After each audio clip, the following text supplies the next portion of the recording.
அனைவருக்கும் வணக்கம். நான் உங்கள் அங்குராஜ். நாம் தொடர்ந்து பார்த்துட்டு இருக்கிறது செல்ஃப் டெவலப்மெண்ட். அந்த வகையில் இன்றைக்கி நம்ம பார்க்க இருக்கிறது தோல்விக்கு பிறகு என்ன செய்வது என்பதுதான். நாம் ஒரு முறை முயற்சி செய்துவிட்டு தோல்வி அடைந்து விட்டது என்று சிலர் ஒதுங்கி விடுவார்கள். சிலர் 2-3 முறை முயற்சி செய்து பார்த்துவிட்டு விலகி விடுவார்கள்.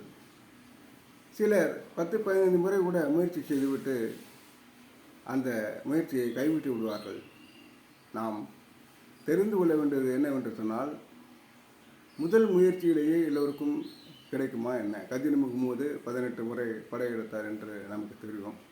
அதே போலவே சில விஷயங்களுக்காக, வேலைகளுக்காக முயற்சி செய்யும் பொழுது முதல் முறையிலேயே, முதல் 3 முறை 4 முறையிலேயே வெற்றி கிடைக்காவிட்டால் அந்த வேலையை வேண்டாம் என்று விட்டு விடுவார்கள்.